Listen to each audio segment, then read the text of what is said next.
Bonjour à toutes et à tous, bienvenue à bord des Étoiles du droit et de l'innovation, le podcast qui vous propulse dans l'univers juridique de demain. Je suis Quentin Ramaget, juriste en droit des sociétés, LegalOps et fondateur de Legal Jedi.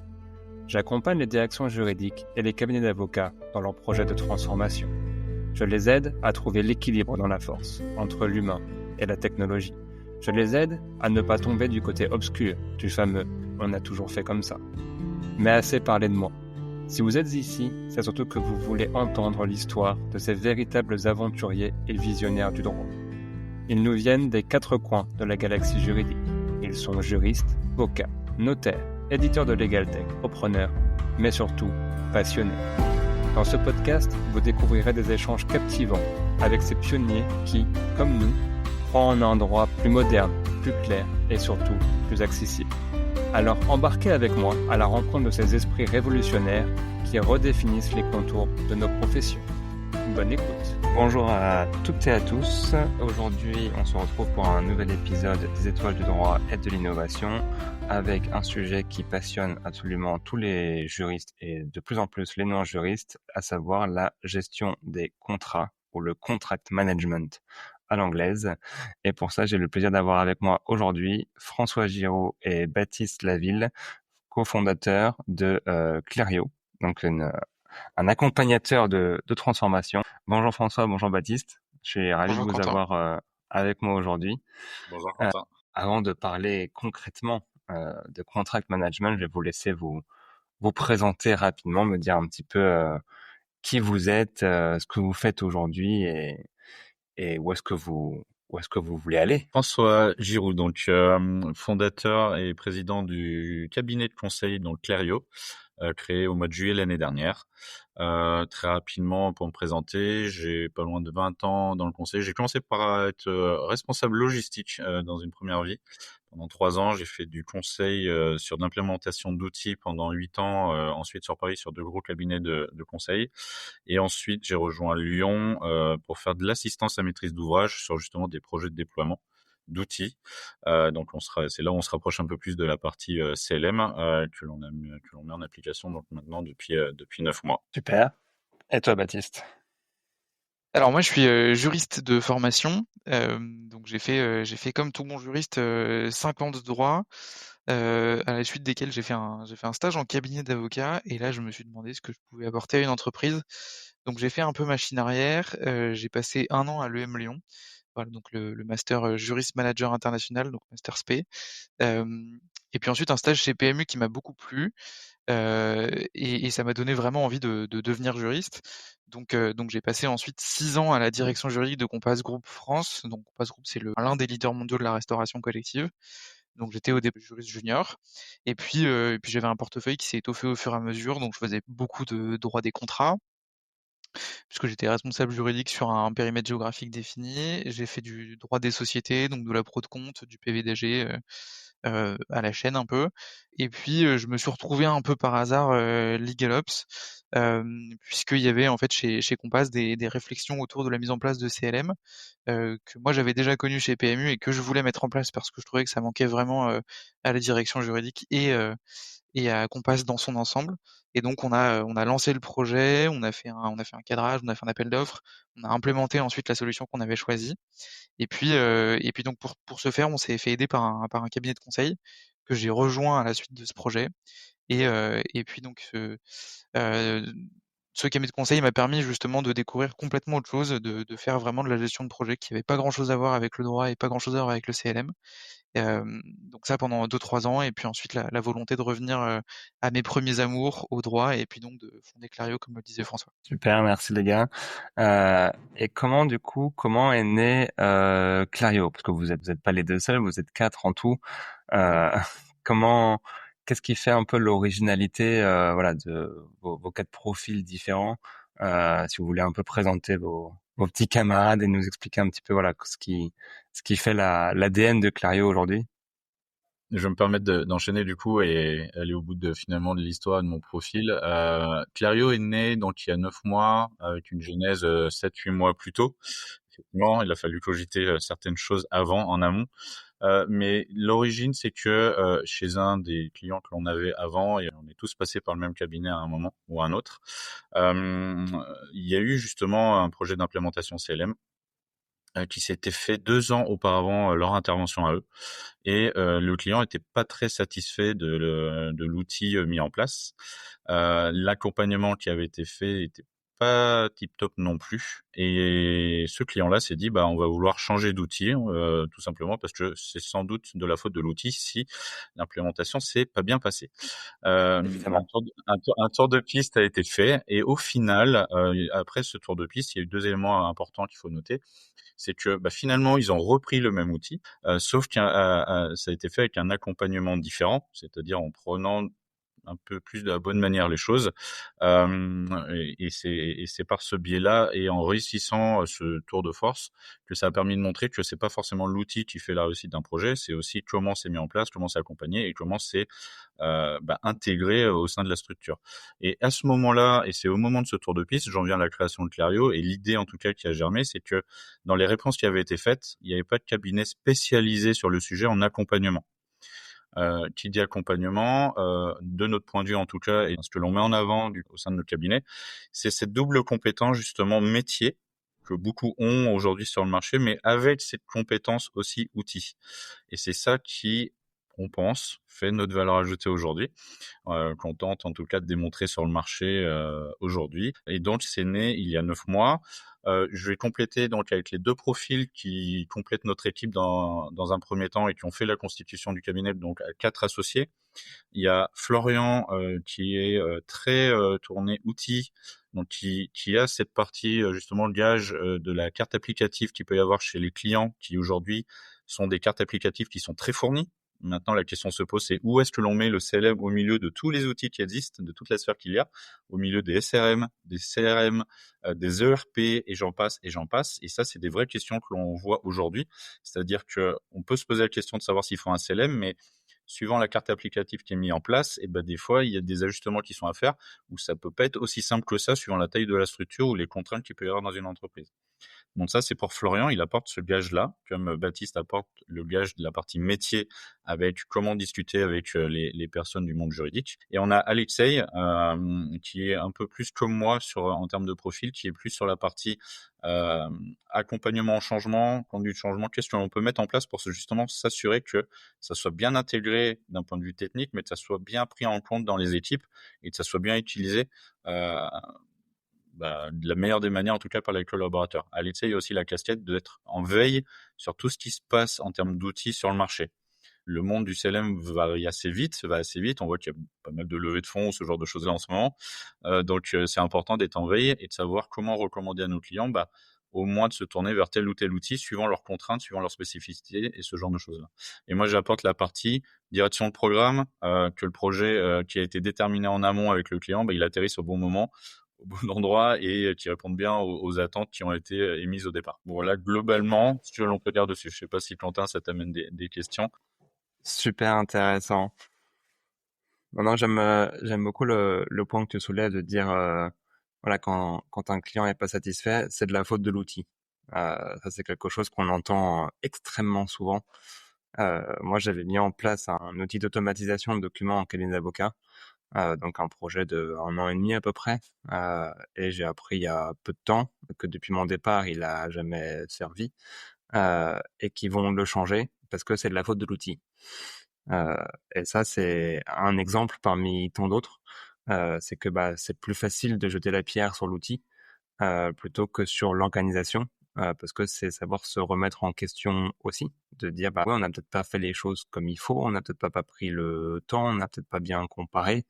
Et c'est là qu'intervient la notion d'accompagnement. Et d'ailleurs, c'est le terme que vous avez utilisé tous les deux, c'est accompagner, qui pour moi est différent de conseil. Je sais pas vous, mais en tout cas moi je me pose jamais comme consultant, parce que le consultant a un peu cette étiquette de je viens dans l'organisation, je vous dis que vous faites mal les choses, je vous vends un PowerPoint, une fortune qui va vous dire comment bien faire les choses et je m'en vais.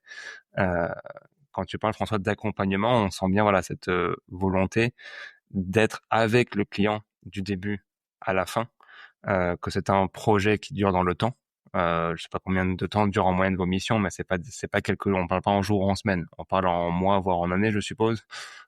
Plutôt. Alors, Ouais. tu dis plein de choses, j'ai plein d'éléments à dire. Juste sur la partie accompagnement, alors on se détermine comme un cabinet de conseil parce que c'est un petit peu ce qui se passe quand même sur le marché et c'est comme ça que c'est déterminé. Le mot qui est important, c'est le premier mot que tu disais, c'est accompagnement, mais c'est ce qu'on appelle drastiquement aujourd'hui AMOA, c'est l'assistance à maîtrise d'ouvrage. C'est comme celui qui va venir sur un chantier de maison et qui va faire le chef d'orchestre de temps en temps pour aussi bien aider le client que même jouer le rôle, et ça c'est le mot important, je pense, facilitateur entre le client et les intégrateurs ou en tout cas les éditeurs. Pour l'avoir fait pendant pas loin de 15 ans précédemment et de manière plus généraliste de tout type de projet, majoritairement des ERP, mais un projet même ERP, un projet CLM, c'est la même chose, il y a toutes les mêmes étapes qui sont à l'intérieur. Et sur toutes les phases d'un projet, euh, il y a besoin de cet accompagnement-là. On pourra peut-être en parler plus tard, mais sur toutes ces phases-là, on pourra en parler 5 minutes, où il y a la force et la nécessité d'avoir cet accompagnement-là pour jouer ce rôle de facilitateur, pour faire comprendre, alors plutôt majoritairement là aux clients, l'importance de chacune des phases de ce projet-là pour faire en sorte que l'atterrissage se passe bien. Pour C'est vrai compléter que ce que dit François, et puisque c'était ta question au départ, Quentin, sur les offres qu'on propose à destination de nos clients, il y a vraiment, enfin, on a deux blocs qui sont peut-être un peu différents, mais assez complémentaires. Donc, le premier bloc, on vient de commencer à l'évoquer, c'est celui donc de l'accompagnement de la mise en place d'un CLM. Et donc, l'idée, effectivement, c'est d'emmener le client et de l'accompagner depuis là où il est jusque là où il veut aller, et peut-être même jusque là où il sait pas encore qu'il veut aller. Et donc on a aussi un rôle de lui montrer ce qui existe aujourd'hui sur le marché, et c'est pour ça qu'on a Alexei qui a ce rôle-là, et puis vraiment de le faire grandir et de lui donner surtout les clés pour lui grandir ensuite. J'allais dire tout seul, mais en tout cas avoir les moyens de pouvoir ensuite continuer à avoir une solution qui vit et qui est efficace. Et donc je pense qu'effectivement ça passe vraiment par de l'adoption d'outils à l'échelle de l'entreprise. Ça c'est vraiment un sujet qui nous tient beaucoup à cœur. Et puis aussi vraiment l'accompagner sur la notion de change management, puisque c'est finalement l'un des nerfs de la guerre et l'un des facteurs clés de succès. Et pour vraiment avoir une sorte de ce qu'on appelle nous un CLM journey, c'est-à-dire une expérience CLM qui fait que les juristes sont évidemment convaincus du bienfait et du potentiel du CLM, et il faut transmettre cette énergie-là à toutes les autres entités de la société. Et la deuxième offre, qui pour le coup est une offre un peu différente, en tout cas qui se place pas sur le même axe que la première. On est plutôt en amont ou plutôt en hauteur, où on va venir justement co-construire une stratégie pour mettre en place donc diverses solutions technologiques. Et l'idée, c'est vraiment de permettre aux juristes et à la direction juridique d'être plus efficaces et de générer une valeur tangible.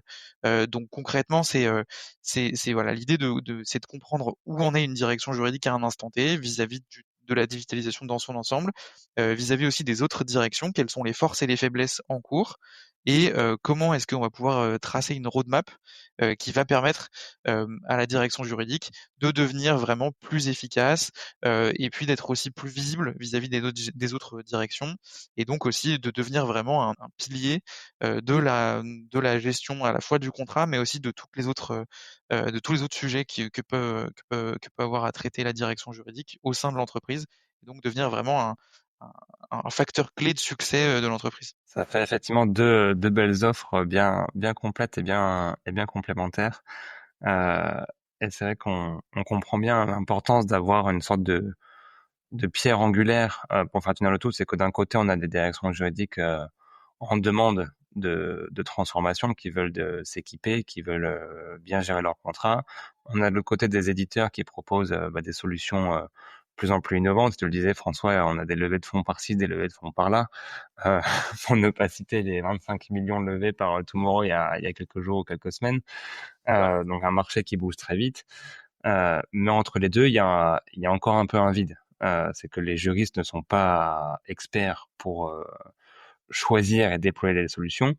Les éditeurs ne sont pas toujours équipés pour conduire le changement et à aller vraiment avec le client.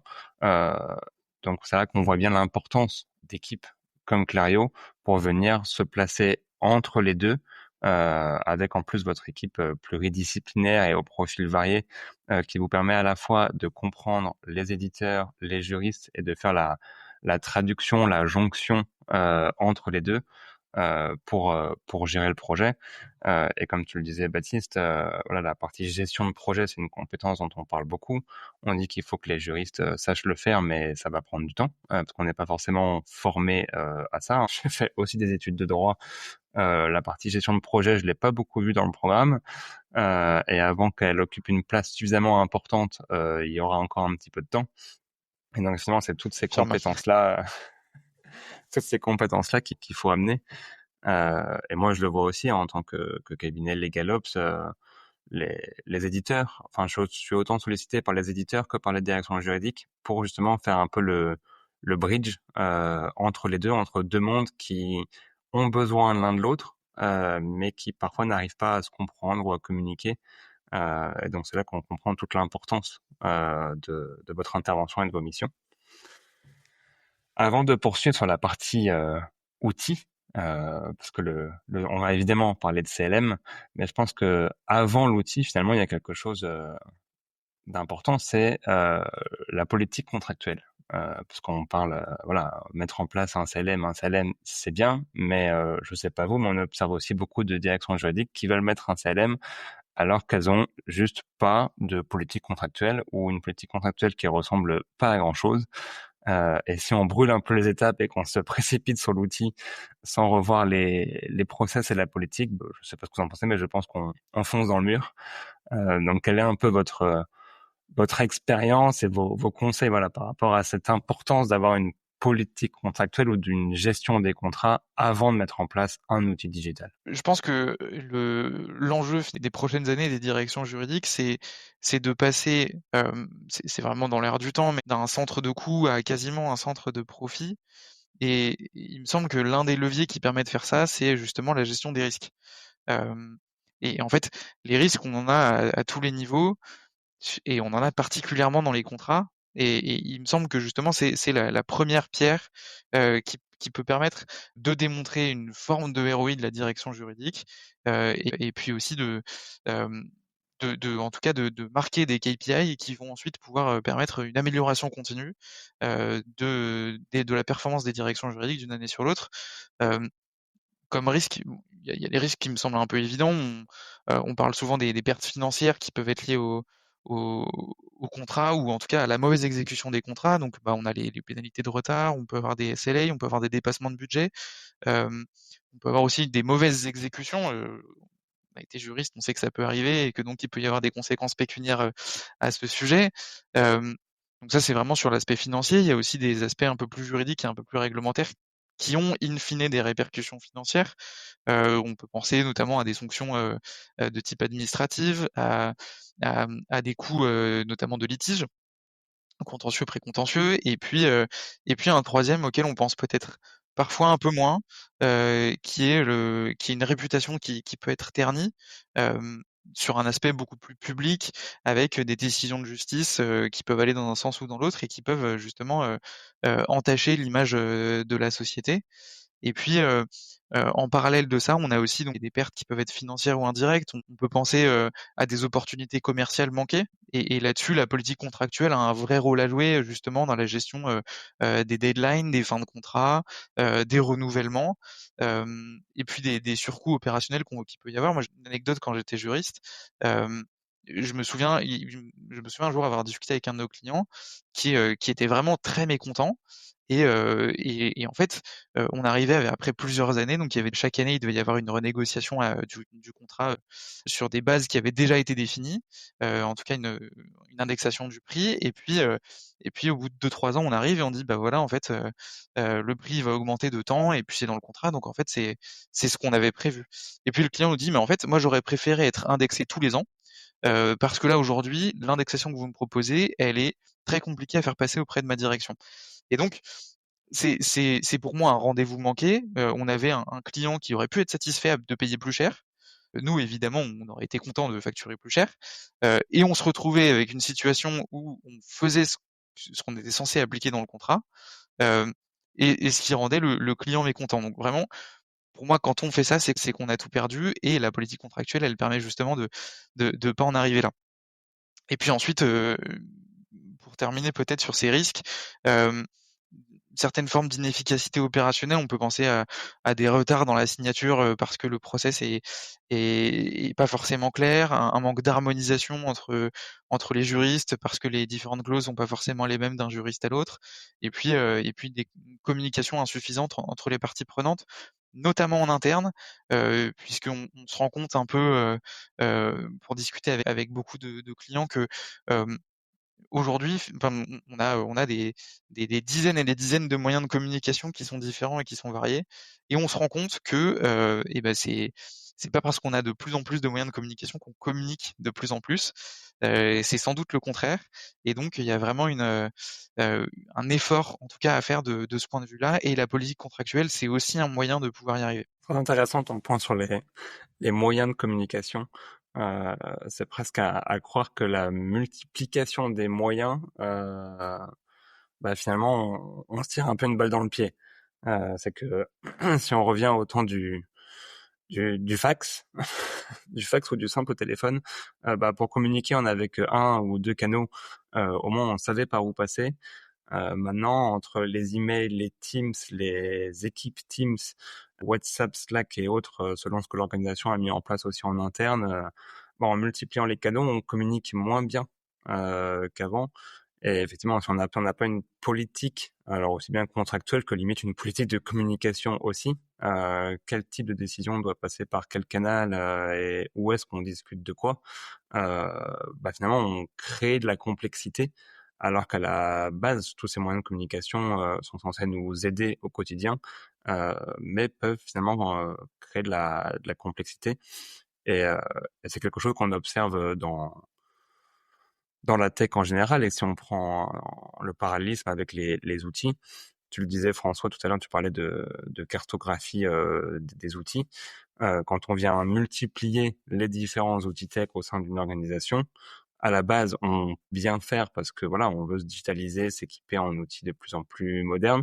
Mais l'accumulation de différents outils avec chacun une fonction, un rôle, bah, de les placer dans cette cartographie de données qui va devoir circuler, s'intégrer, etc. On peut se retrouver dans des cas où finalement c'est plus compliqué qu'avant d'avoir plein d'outils métiers que du temps où finalement le tout papier, ça avait aussi ses avantages. Je sais pas un petit Exactement. peu ce que tu observes un peu chez François en termes voilà de multiplication des outils et de comment bah, réussir à faire coordonner toutes ces briques ensemble. On a eu un très bon exemple le mois dernier, des personnes opérationnelles qui nous disaient en interview interview atelier dans le cadre d'un projet, mais qui nous disaient que aujourd'hui, avec la multiplicité des outils qu'ils ont, ils auront tous des petites cloches, des petites alertes dans tous les outils, mais au final, ils ne les voient même plus. Ils attendent qu'on vienne les teamser quand il y a des urgences. Et là, je pense qu'on a fait le tour en fait du user experience en fait, du collaborateur expérience qui se dit moi j'ai 15 outils aujourd'hui, j'ai des alertes de partout, lesquels je gère en premier, comment je m'organise, comment je me structure, et qui est sous l'eau, qui se dit comment je vais faire ma journée. Et à la fin, il attend juste d'être teamsé pour se dire bon bah là c'est qu'il y a vraiment une urgence, et bah là je vais traiter mon sujet. Pour répondre vraiment factuellement sur ton point là, il y a pas meilleur exemple en fait. Et donc la carte applicative c'est pas simple. Parce que des fois, ça dépend vraiment de la roadmap qui est distribuée par le haut de l'entreprise. Et là, d'où l'importance qu'elle soit très très claire. Et j'assimile ça aussi avec le sponsorship qui vient de tout en haut pour dire pourquoi il y a tel outil, quelle est la pertinence, l'importance d'avoir tel ou tel outil. Et ça, on l'oublie un petit peu, mais pour moi, c'est une des trois clés de réussite d'un projet. Je reviendrai sur les deux autres plus tard, mais celle-ci, déjà, elle est prépondérante. Si de là-haut, on dit pas, il faut passer par ce chemin-là pour y arriver, ça va être compliqué de mettre en application, déjà de mettre l'outil comme il faut et que de faire adhérer les gens à cet outil. C'est pour ça, moi je dis souvent qu'il faut, si on veut mettre en place un outil à court ou moyen terme, ça doit surtout pas empêcher d'avoir une vision à long terme de là où on veut aller et d'anticiper les futurs outils. Moi, j'avais eu le cas d'un client qui voulait voilà digitaliser certains aspects de ses tâches juridiques, notamment les registres d'actionnaires et puis je sais plus trop quoi d'autre. Et enfin, il y avait d'autres sujets qui avaient été identifiés. Ils voulaient pas tout faire à la fois. Je leur avais dit, même si on fait pas tout maintenant, il faut savoir tout ce que vous voulez faire parce que ça aura un impact à jour. C'est-à-dire que si on met aujourd'hui en place un outil de registre dématérialisé, très bien. Si dans 1 an ou 2, vous voulez mettre en place un système de entity management, il devra s'imbriquer avec vos systèmes de registre dématérialisé. Il faut être capable d'anticiper quand même ce qu'on voudra dans le futur. Au pire, ça ne se fera pas, mais d'être capable d'anticiper pour avoir cette cartographie lointaine et être sûr que ce qu'on va faire à court terme fonctionnera dans 1 an, dans 2 ans, dans 3 ans. Et ça, c'est quelque chose qui est pas toujours facile à faire comprendre. Les gens disent, oui, mais là, je vous contacte, mon budget, c'est pour un CLM, mon urgence, c'est un CLM, je sais pas de quoi sera fait demain, après-demain, je sais pas quel outil on aura, de réussir à leur faire comprendre que, d'accord, mais quelle est la stratégie globale de digitalisation? Où est-ce que vous voulez aller? Parce qu'il faut qu'on l'anticipe. Quand on choisit un CLM aujourd'hui, il faut qu'on sache si demain, potentiellement, il devra s'imbriquer avec tel ou tel outil. Et de pas le savoir peut être préjudiciable pour l'entreprise. Et d'où l'importance d'avoir, on parlait enfin, je parlais du dessus, du haut de la pyramide, mais il y a aussi la roadmap, on va dire, de la DSI. Enfin, je dis DSI ou informatique, ou on peut l'appeler comme on veut. Mais cette roadmap-là qui est très importante, à 3-5 ans, c'est déjà pas mal. Mais pour justement, exactement ce que tu viens de dire, savoir dans quoi on va mettre les pieds.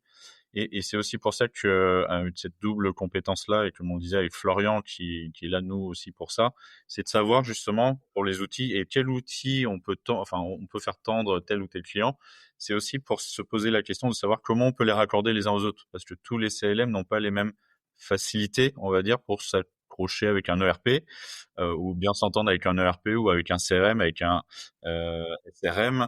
Il peut y avoir une passation intermédiaire, si la carte est déjà très fournie, il peut y avoir des outils côté achat ou côté vente qui ont des modules contrat aussi.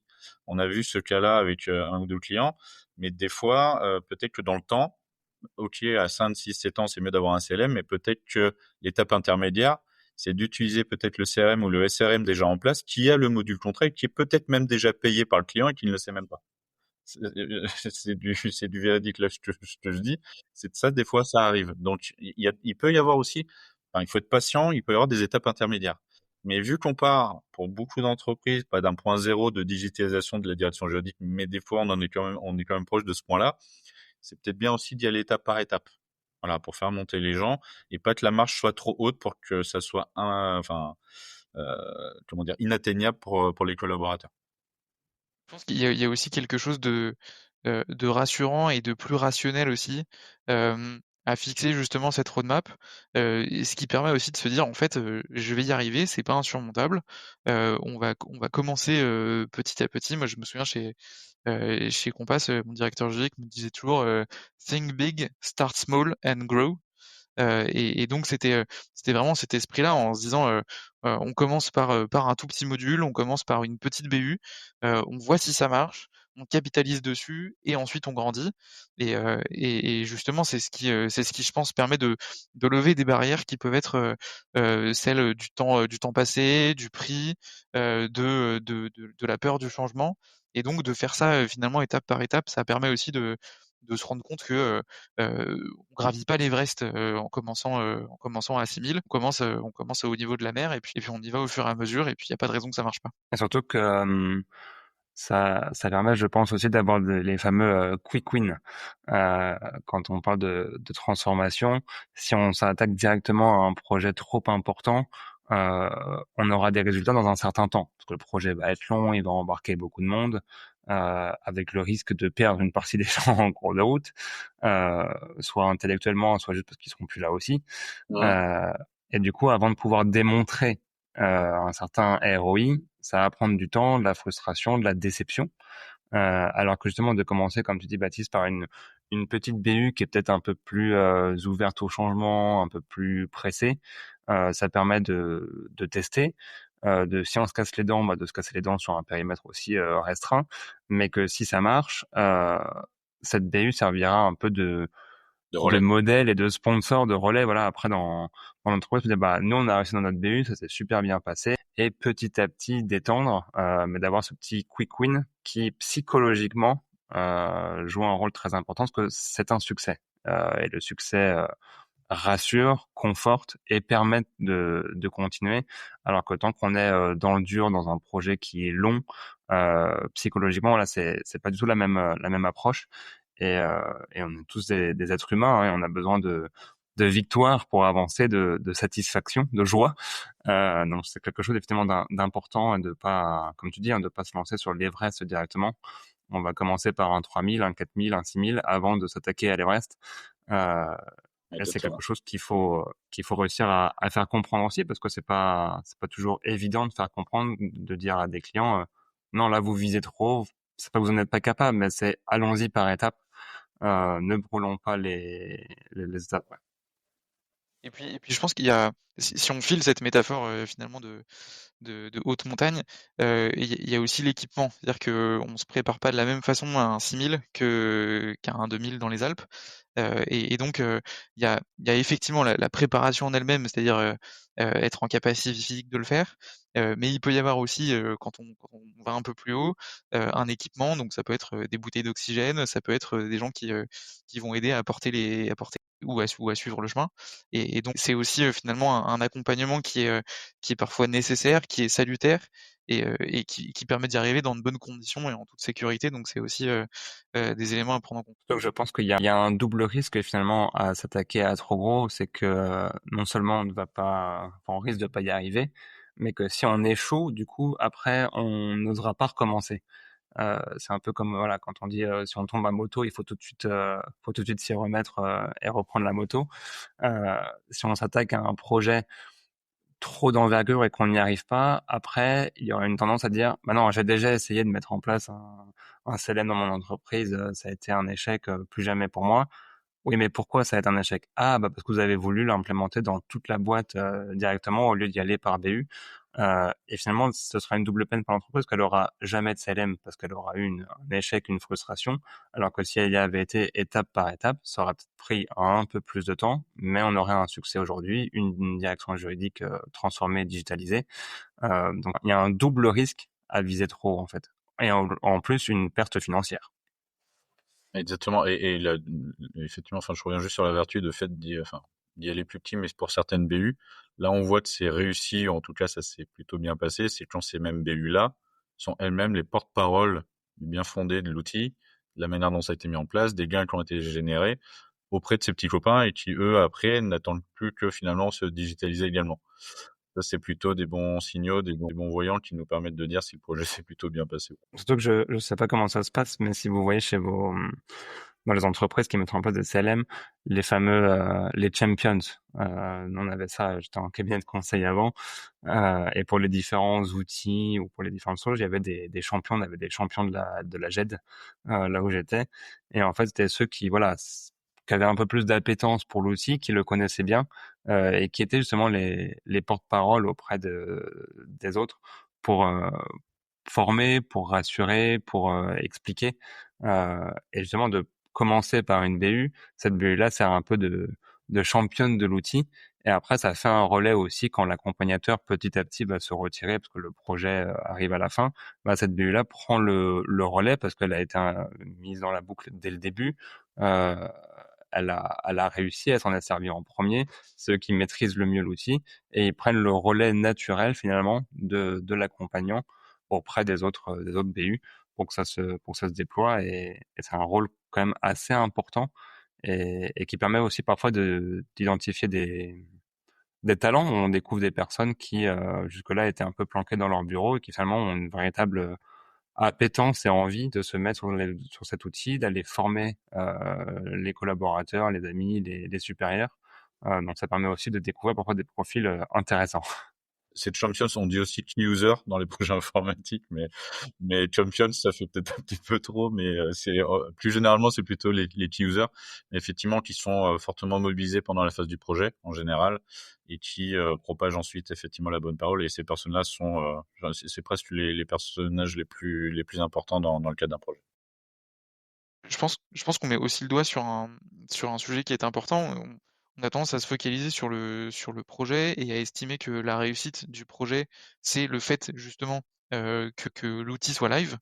Et Et finalement, enfin, c'est uniquement la première pierre. C'est-à-dire qu'une fois que l'outil est live, il faut justement qu'il arrive à se renouveler, que les personnes qui arrivent justement soient aussi onboardées de façon à ce qu'elles puissent l'utiliser dans de bonnes conditions, et donc que cet outil il survive au moins dans des conditions aussi bonnes que lorsqu'il a été mis en place. Moi, j'ai un exemple qui me vient en tête où effectivement, le projet s'est très bien passé, l'outil correspondait tout à fait aux attentes, et surtout, il était très utilisé par les utilisateurs, qui étaient hors direction juridique, donc principalement des opérationnels et des commerciaux. Donc vraiment, et ça, c'était l'un des éléments centraux du projet. Donc là-dessus, le contrat a été rempli. Et puis là, on se rend compte, maintenant ça fait quasiment 3 ans que l'outil est live, et puis que finalement, les process qui sont utilisés aujourd'hui sont plus forcément ceux qui avaient été définis au moment de la conception du projet. Et donc, on passe d'une situation dans laquelle le contract owner, donc le commercial ou l'opérationnel, faisait tout sur son contrat, de la relecture du juriste jusqu'à la mise en validation, à une situation aujourd'hui dans laquelle on est revenu à un système qui était quasiment ce qu'il était au départ, même si maintenant il est digitalisé, où c'est finalement l'assistante de la direction juridique qui va lancer tous les workflows de validation. Et là, on se dit que finalement la qualité perçue de l'outil a baissé, et en fait c'est dommageable pour tout le monde, puisqu'on a un outil qui est plus au niveau de ce qu'il a été et de ce pourquoi il a été créé. Ouais, évidemment, c'est que l'organisation évolue, toute organisation évolue, et ça rend la sélection d'outils d'autant plus difficile. C'est qu'il faut réussir à anticiper un petit peu cette évolution pour voir comment l'outil va lui aussi évoluer dans le temps. Parce que voilà, celui qui est le CLM parfait aujourd'hui pour une organisation ne sera peut-être plus le CLM parfait demain. Or, on va pas s'amuser à changer de CLM tous les 3 jours ou tous les ans, parce qu'à chaque fois, c'est un coût assez important, et c'est quelque chose d'essentiel au moment de la sélection et des appels d'offres, c'est de savoir, ok, votre CLM il fait ça aujourd'hui, euh, quel est votre roadmap vous en tant qu'éditeur pour réussir à anticiper comment l'outil va évoluer avec la direction.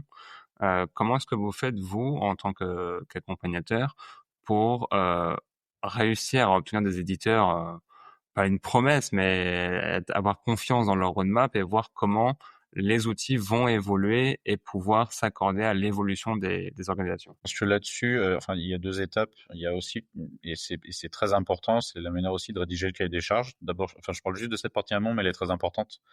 Et c'est là où on peut amener de la valeur justement en connaissant cette partie technique et outils qu'il y a derrière. C'est de savoir interviewer donc les différents éléments clés d'une entreprise pour rédiger un cahier des charges qui soit le plus pertinent possible et le plus efficace pour justement répondre au mieux aux exigences, aux contraintes, au marché du client. Donc ça c'est la première étape. Il faut surtout pas la sous-estimer. Donc il y a vraiment une plus-value à être accompagné à ce moment-là, parce que n'importe quelle entreprise rédige pas des cahiers des charges tous les 4 matins, surtout pour et avec une visibilité pour la direction juridique.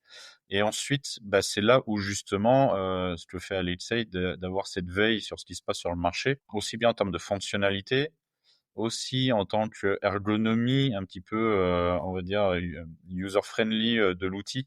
Aujourd'hui, il y a quelques clients, quelques key users, en tout cas, éléments importants d'une entreprise qui accorde beaucoup d'importance à cette partie-là. On voit qu'il y a des outils qui sont sur le marché depuis 10-15 ans, mais qui ont eu le bonheur pour eux d'y être depuis 10-15 ans, mais qui commencent peut-être à être dépassés un petit peu par des nouveaux arrivants et qui ont mis l'accent sur cette partie ergonomie également, et qu'il faut pas sous-estimer. Donc voilà, c'est un ensemble de tout ça qui fait que je rebondis un tout petit peu sur notre plus-value et la valeur ajoutée, qui est ce mix de métier-outil que nous on met en avant et que il est important d'avoir. Donc c'est sur cette combinaison-là en tout cas que nous on mise beaucoup, mais que on estime qu'il est important d'avoir en tête pour de la part des clients. Je rebondis sur un point très intéressant que tu dis, c'est voilà, tout le monde n'a pas la compétence pour rédiger un cahier des charges. Euh, c'est quelque chose qui est souvent Sans prétention, hein. sous non, non, mais c'est tout à fait normal, et c'est souvent sous-estimé. Je pense que quand on parle cahier des charges, on demande à un juriste son cahier des charges pour un CLM, il va voir uniquement la partie purement métier du cahier des charges. Donc voilà, je veux que mon CLM, il y ait des workflows de validation, je veux avoir une IA qui me fait des fiches synthétiques de mes contrats, je veux avoir des notifications ou des alertes. Ça reste purement métier. Sauf que le CLM, c'est aussi un outil informatique qui va devoir rentrer dans les codes informatiques de l'entreprise. Donc, il y a toute une partie sécurité informatique, stockage, DPR, des choses comme ça, qui vont être gérées plutôt par la DSI. Il y a le côté ergonomie, où là, on va un peu au-delà du métier, il y a l'utilisation, et tout le monde n'a pas la même appétence pour les outils digitaux. Certains vont trouver vont voir un outil de façon très simple, d'autres vont dire mais j'y comprends rien, alors que l'interface est la même, mais elle va être plus parlante pour certains que pour d'autres. Va y avoir l'interconnexion avec les autres outils, et ça c'est quelque chose que les juristes parfois ignorent, de se dire bah ok, mon CLM très bien, bah pourquoi ça regarde les autres? Bah oui, mais parce qu'il va se connecter avec mon ERP, mon machin, mon truc, et ça ils en ont pas idée. Et en tant qu'accompagnateur, je pense que vous faites des interviews auprès de la DSI, de la direction et tout ça pour voir justement l'ensemble des aspects du CLM et construire un cahier des charges qui va être extrêmement complexe et complet, et pas juste quelque chose métier qui est certes important, mais n'est qu'une brique du cahier des charges. Le binôme minimum qu'il faut avoir, c'est direction juridique, DSI. Les cerises sur le gâteau, c'est direction achat, direction vente.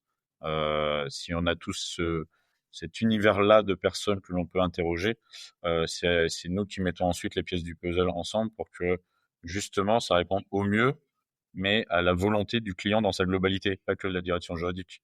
La direction juridique pense déjà d'une certaine manière. On va dire que l'image d'une direction juridique aujourd'hui dans une entreprise, il y a un petit peu de travail. Elle s'imagine peut-être bien perçue, mais il faut aussi avoir l'image de comment les autres les perçoivent, avec un jargon qui est peut-être pas si simple que ça, peut-être des manières ou des habitudes qui sont peut-être pas les plus parlantes pour les autres BU. Et bien ça, il faut pas le sous-estimer non plus. Il faut en prendre un petit peu conscience parce que on peut mettre le meilleur outil, mais si on n'arrive pas, parce que la direction juridique n'arrive pas à faire passer le message auprès de ses collaborateurs, il y a un petit manquement et ça serait dommage de pas finir le geste, entre guillemets. Ouais, tout à fait. Comment dire? Quel conseil vous donneriez aujourd'hui aux directions juridiques qui, voilà, qui sont à la recherche de d'un outil de gestion de leur contrat, et qui se posent des questions? Quelle est la première étape pour vous à considérer avant la recherche d'un outil? On parlait tout à l'heure de politique contractuelle, on parlait de faire un état des lieux. Quelle est l'étape immanquable que toute direction juridique par laquelle elle doit commencer avant même de se poser la question de quel outil? Là-dessus, alors tu en as parlé un tout petit peu avant et de toute façon on allait rebondir dessus, c'est sur la partie aussi process, qui est enfin importante, voire fondamentale dans le cadre d'un projet de digitalisation, que ce soit une direction juridique ou n'importe quel BU dans l'entreprise. Pourquoi je fais ce focus sur les process, c'est parce que on n'imagine pas ce que ça peut apporter en fait. C'est contraignant dans un premier temps de les faire, il n'y a pas de débat là-dessus, ça prend un petit peu de temps. Mais par contre, on n'imagine pas le temps que ça peut faire gagner derrière. Si je ramène ça avec le sujet projet d'implémentation d'outils, je dis même outils, pas que CLM, hein, mais même d'outils, le process, il va nous servir à quoi derrière? Déjà, factualiser un petit peu les choses et rassembler un petit peu les différentes équipes, et les amener à se parler. Déjà, il y a des fois, on a l'impression d'avoir un process et finalement, il est peut-être pas bien décrit, il est peut-être pas bien, encore moins appliqué, etc. Un process, ça amène quoi? Ça amène le qui fait quoi. On a le qui fait quoi et qui va avec le qui fait quoi va les définitions de poste. Ça peut permettre de dépoussiérer certaines petites choses. Ensuite, ça permet de mettre, si on focalise maintenant sur la direction juridique, de voir quels sont les liens avec les autres process dans l'entreprise, avec les achats, peut-être avec les fonctions support, avec les ventes, et j'en passe. Donc ça permet de remettre un petit peu tout ça au centre du jeu là. Et une fois qu'on a ça, on a l'enchaînement des étapes. D'accord? Et ça, c'est très important parce qu'au sein de l'enchaînement des étapes, on se doit aussi de se dire dans quel outil ou de quelle manière on le fait. Et ça peut permettre aussi de faire ressortir des choses qui n'étaient peut-être pas si claires que ça dans l'entreprise. Il y a le qui fait quoi, il y a les étapes, il y a les outils, il y a là où on peut gagner aussi du temps, là où on en perd un petit peu, les difficultés. On décrit aussi les règles métiers, c'est important, et qu'elles soient bien validées et tamponnées d'une personne à l'autre. Et quand on a tout ça, qu'est-ce que ça nous fait gagner comme temps derrière? Parce que ça prend un petit peu de temps à le faire. Mais d'ailleurs, qu'est-ce que ça nous fait gagner dans le cadre d'un projet? Ça nous fait gagner du temps sur le plan de formation. Ça nous fait gagner du temps sur les scénarios de test. Sur les scénarios de test, en fait, on reprend les processus, on les fait de manière unitaire, on les fait brique par brique, on les fait étape par étape, mais ça, c'est déjà décrit. Donc, on n'a plus, pour les scénarios de test, on n'a plus qu'à le reprendre. On a les gestions des rôles et des autorisations. On oublie souvent ça dans les outils, c'est de savoir qui a le droit de faire quoi dans un outil. Et ça, il faut faire attention. Il y a des montants, il y a des règles, il y a tout un tas de choses. Donc, déjà, rien que ces 3 étapes-là, on va gagner beaucoup, beaucoup, beaucoup de temps par la suite. Donc, il faut juste accepter ça dans un premier temps et de se dire qu'on va gagner beaucoup de temps par la suite. Et là, on peut, enfin, j'invite n'importe qui à venir parler avec moi si vous voulez. Ça sera avec grand plaisir que je pourrai expliquer ça à qui le veut. Donc ça, c'est Effectivement, c'est important quelque au chose. début. Ça, c'est important au début et ça peut aider. Excuse-moi, je finis là-dessus, je t'ai coupé la parole.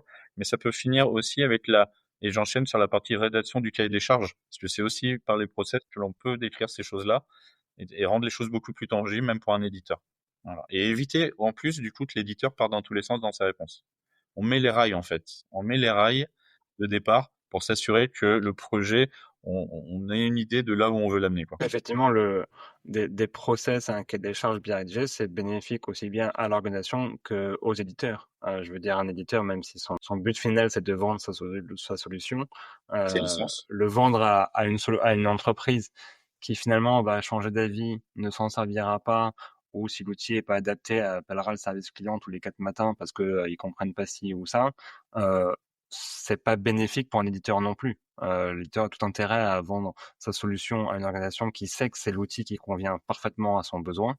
Et donc c'est pour ça que le cahier des charges, c'est vraiment un objet ou un outil gagnant-gagnant, aussi bien pour l'entreprise que pour les éditeurs.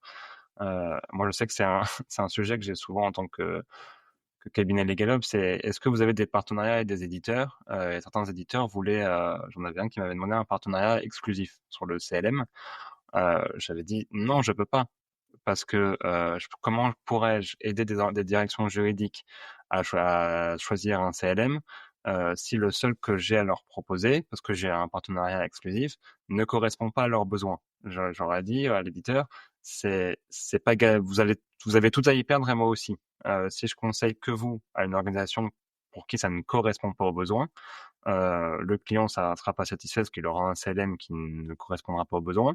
Ouais. Moi, je vais griller ma crédibilité en tant qu'accompagnateur parce que j'aurais refourgué un outil qui correspond pas aux besoins. Et vous, en tant qu'éditeur, bah, ils reviendront pas chez vous et ça vous fera de la mauvaise pub. On va Donc un rien partenariat rajouter. exclusif, On va rien rajouter. On a tout pensé de la même chose. c'est ça. Donc au final, on est parti sur un partenariat non exclusif où je leur ai bien fait comprendre que voilà, ils peuvent être dans mon pipe de partenaires, que si j'ai une direction juridique dont le besoin correspond à leur solution, ils feront partie de l'appel d'offres avec potentiellement d'autres solutions. Qu'en toute transparence, le client sera informé que bah, avec tel éditeur, j'ai un partenariat, avec tel autre, j'en ai pas. Ça peut être un levier aussi pour moi de dire bah voilà, je prends pas ma commission, mais faites un geste sur le prix par rapport au client. Donc ça peut être aussi un levier comme ça. Mais voilà, il y a tout à y gagner, à être transparent et à surtout pas s'enfermer dans un partenariat exclusif, que chaque besoin est unique. Et comme tu le disais, François, les outils de CLM sont extrêmement nombreux. Alors, si on prend CLM et même les autres LegalTech, hein, il y a un pléthore d'outils pour les différents besoins. Et chaque besoin est unique et il y a un outil quelque part sur le marché qui correspond spécifiquement à ce besoin-là. Et le cahier des charges va permettre de réunir les deux de la manière la plus optimale. Juste pour compléter, c'est exactement notre positionnement et nous, la valeur ajoutée qu'on cherche à mettre en avant, à 98%, je pense que c'est la même que toi, mais c'est de dire, à la lecture du cahier des charges, à la compréhension après les premiers échanges de vos contraintes aussi globales, entreprise, c'est-à-dire bah, avec la roadmap de la DSI par exemple, ou la roadmap même globale de l'entreprise, avec maintenant, pour ma part, entre 15 et 20 ans d'expérience de ce type de projet-là, et des impacts que peuvent avoir certaines roadmaps justement, de voir les projets aussi qui sont en cours, ce genre de choses-là. Nous, à la lecture de tout ça, des contraintes, des périmètres, de tout cet enchaînement-là, c'est de dire, bah, avec la lecture du cahier des charges, interroger au moins ces 3 ou 4-là. Et nous, même chose, on n'a pas de partenariat exclusif et c'est une vraie volonté, mais de dire au moins interroger ces 3-4-là parce que bah, peut-être que Sur la taille de l'entreprise, il faut peut-être aller voir les 2-3 plus gros du marché, entre guillemets, ou peut-être des structures intermédiaires qui vont pouvoir s'aligner et répondre à des entreprises peut-être aussi taille intermédiaire ou à des périmètres qui sont plus ou moins importants ou des contraintes plus ou moins fortes. Au moins interroger ces 3-4 là, nous, notre valeur ajoutée, c'est celle qu'on met en avant. Voilà, avec cette double compétence métier aussi. Moi, j'ai un truc qui me fait souvent assez rire, c'est de voir sur LinkedIn ou dans des groupes WhatsApp, les juristes qui demandent conseil à d'autres juristes. Quel outil vous me conseillez, quel CLM vous me conseillez? Et l'idée est louable, c'est de dire voilà, je veux pas partir en tant que novice du CLM, j'aimerais bien avoir des conseils. Moi, souvent, je viens un peu jouer les troubles faits et je suis pas le seul, hein, de dire c'est bien de demander aux autres, mais encore une fois, comme je disais, chaque besoin est unique, chaque cahier des charges sera unique. Euh, on choisit pas un CLM comme on choisit sa destination de vacances. Autant on peut demander à son collègue si l'hôtel machin en Grèce il était bien et si le buffet était bon. Autant pour un CLM, à la limite, l'expérience avec le service client ou la gestion de projet de l'éditeur, pourquoi pas? Parce que ça, c'est quelque chose qui va peu changer d'un client à un autre pour l'éditeur. Donc, on peut partager un petit peu ça d'une direction juridique à une autre. Mais aller demander conseil à d'autres directions juridiques sur quel outil, finalement, on se tire un peu une balle dans le pied. Et s'il n'y a pas des accompagnateurs comme vous pour dire attention, c'est pas parce que ça correspond, cet outil-là correspond à une DJ qui peut-être en apparence vous ressemble un peu parce que même secteur d'activité, même taille d'entreprise, le besoin peut être radicalement différent d'un point de vue opérationnel et métier. Et finalement, l'outil qui aura été recommandé au conseiller n'ira pas du tout. Ou alors le raccourci sera trop vite fait sur la partie juste fonctionnalité pure. Et ça, du coup, faut faire attention. Tu peux déjà être une bonne chose, mais il faut faire attention parce qu'il n'y a pas que ça. Il peut y avoir du coup des surprises. Et ça dépend aussi comment il a été implémenté. C'est-à-dire que n'importe quel outil, il y a du standard. Et après, ça dépend les contraintes d'une entreprise ou pas. Et si elle va très fortement sur du spécifique, ça dépend quel est le poids de la DSI dans l'entreprise. Si la DSI dit non, mais c'est que du standard et vous allez dans le droit chemin et il faut y aller comme ça. Ou si bah, c'est plus le métier qui est plus fort dans l'entreprise. Et ça, d'une entreprise à une autre, c'est très différent. Ça dépend le positionnement de la direction juridique dans l'entreprise, c'est l'opinion sur rue, ou si, entre guillemets, elle est un peu effacée. Et ça, même chose, il y a de tout, et c'est pas une science exacte. Donc, c'est bien d'avoir une première orientation. Il y a d'autres choses à penser avant de prendre une décision. Ouais. Sur l'UX, ça peut être intéressant aussi, parce que là, c'est quelque chose c'est un des éléments peut-être les plus universels, c'est la facilité de prise en main ou le côté un peu sexy de l'interface d'un outil. Ça, effectivement, ça peut se transmettre à des connaissances dans d'autres directions juridiques, de dire, bah, moi, j'utilise tel outil, l'expérience utilisateur est assez simple, l'interface est assez simple, user-friendly, mais effectivement, dans toutes les autres caractéristiques techniques, que ce soit informatique, métier, etc., c'est un vrai, pas danger, mais voilà, faire attention de pas prendre pour soi ce qui a été fait pour les autres. Moi, je sais que j'en ai fait la mère expérience avec l'automatisation de documents. L'outil que j'avais mis en place en cabinet d'avocat, une fois arrivé en direction juridique, je me suis dit, bah, je l'ai mis en place, je vais prendre le même. Après tout, je connais l'éditeur, je connais le fondateur, j'ai déjà utilisé l'outil plein de fois, donc mes templates, je vais pouvoir les automatiser super rapidement. Ce qui fait que le temps de souscription et de sélection, bah, un mois à peu près, à tout casser en une fois en direction juridique. Mais au bout de 6 mois, je me suis rendu compte qu'en fait, le besoin n'était pas le même. En cabinet d'avocat, j'avais automatisé des documents pour des clients que je ne connaissais pas forcément à l'avance. Donc, j'avais énormément de champs de variables d'inconnus dans mes documents. Alors qu'une fois en direction juridique, bah, j'avais très peu de variables parce que bah, je les connais, les infos sur les sociétés, je les ai. Et l'outil ne correspondait pas à ce besoin-là.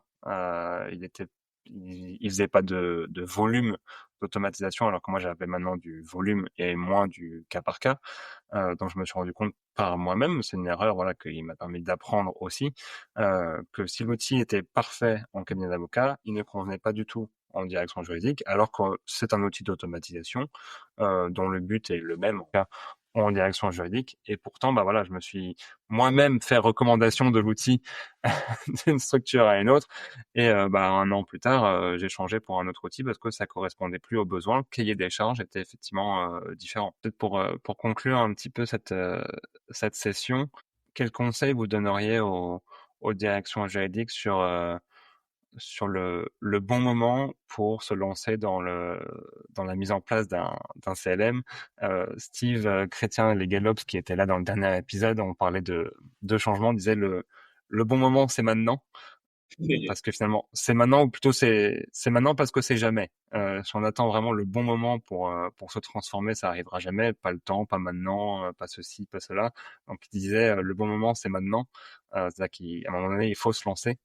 Euh, Vous, qu'est-ce que vous conseilleriez aux directions juridiques qui hésitent, qui tâtonnent? Est-ce qu'on met en place un CLM maintenant, plus tard? Est-ce que c'est urgent? Est-ce que c'est pas urgent? Que- Quel est le bon moment et quel est le déclic pour vous? Je pense qu'on va rejoindre le fait qu'effectivement c'est forcément maintenant, en tout cas le meilleur moment. Moi je pense peut-être plus largement aussi, on voit aujourd'hui que les entreprises ont de plus en plus tendance à digitaliser des fonctions qui ne l'étaient peut-être pas jusqu'à présent, et donc à utiliser de nouveaux outils qui sont aujourd'hui aussi plus performants. Euh, François prenait l'exemple tout à l'heure d'un SRM qui justement avait un module contrat et où l'idée c'était de se demander comment est-ce que la direction juridique pouvait interagir avec ce module contrat et est-ce que ça remplacerait un CLM ou pas.